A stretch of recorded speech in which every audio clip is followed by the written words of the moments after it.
اعوذ باللہ من الشیطان الرجیم بسم اللہ الرحمن الرحیم۔ ناظرین گرامی، ایک دفعہ پھر آپ سب کو خوش آمدید کہتے ہیں۔ ناظرین، پرانے زمانے میں ایک دفعہ ایک بادشاہ اپنے سمجھدار وزیر کے ساتھ سفر کر رہا تھا، جو ہر معاملے میں بادشاہ کو اچھا مشورہ دیتا۔ اس کے علاوہ وزیر بادشاہ سے ہر بات پر یہ ضرور کہتا کہ اللہ تعالیٰ جو کرتا ہے ہمارے بہتری کے لیے کرتا ہے۔ ناظرین، بادشاہ اس کی ہر بات سن لیتا، مگر کبھی کبھی اسے یہ بات ناگوارا بھی محسوس ہوتی کہ آپ ہر دفعہ بولتے ہو کہ اللہ تعالیٰ جو بھی کرتا ہے اس میں ہماری بھلائی ہوتی ہے۔ ناظرین، ایک دن بادشاہ، اس کے محافظ اور وزیر شکار کے غرض سے سفر پر روانہ ہوئے۔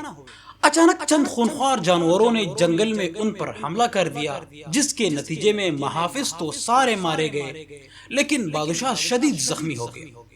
جبکہ وزیر کو کہیں بھی چوٹ نہ آئی، تو وزیر نے بادشاہ کی یہ حالت دیکھی تو کہا کہ اللہ تعالیٰ جو بھی کرتا ہے اسی میں ہماری بہتری ہوتی ہے۔ تو ناظرین، بادشاہ کو بڑا غصہ آیا کہ میری حالت دیکھو، میں اتنا زخمی ہوا ہوں اور میرے زخمی ہونے میں بھلا اللہ تعالیٰ کی کیا بہتری ہو سکتی ہے۔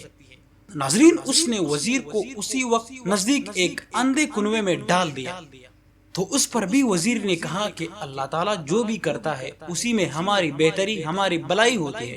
تو بادشاہ کو اور شدید غصہ آیا، لیکن غصے میں وہ چلا گیا۔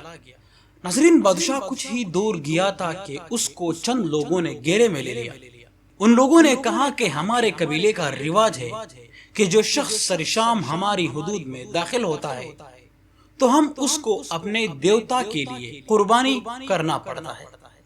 اب شام کے وقت تم ہمارے حدود میں داخل ہو چکے ہو تو ہمیں تمہیں قربانی کرنا پڑے گا۔ تو ناظرین، جب ان لوگوں نے دیکھا کہ بادشاہ بہت زخمی ہے، لیکن جب انہوں نے بادشاہ کے زخموں کو دیکھا تو اسے فوراً چھوڑ دیا، کیونکہ ان لوگوں کا رواج یہی تھا کہ وہ صاف ستھرے انسان کو قربانی کرتے۔ اب بادشاہ تو زخمی تھا تو انہوں نے بادشاہ کو چھوڑ دیا، لیکن ناظرین، بادشاہ کو فوراً ہی وزیر کی بات یاد آ گئی کہ اللہ تعالیٰ جو بھی کرتا ہے اسی میں ہماری بھلائی ہوتی ہے۔ تو بادشاہ فوراً واپس وزیر کے پاس آیا اور وزیر کو کنویں سے نکالا۔ جب وزیر کنویں سے باہر آیا تو بادشاہ نے اسے پوری کہانی سنائی۔ تو اس پر وزیر نے کہا کہ آپ کو مجھے یہاں پھینک کر جانا بہتری سے خالی نہیں تھا، اس میں بھی میری بھلائی تھی، کیونکہ وہ قبیلے والے مجھے یقیناً قربانی کرتے، مجھ پر تو کوئی زخم تھا ہی نہیں۔ اب آپ نے مجھے کنویں میں پھینک دیا تو اسی میں میری ہی بھلائی تھی۔ تو بادشاہ کو یقین ہو گیا کہ اللہ تعالیٰ جو بھی کرتا ہے اسی میں ہماری بہتری ہوتی ہے، اسی میں ہماری بھلائی ہوتی ہے۔ اللہ تعالیٰ کا کوئی بھی کام حکمت سے خالی نہیں ہوتا۔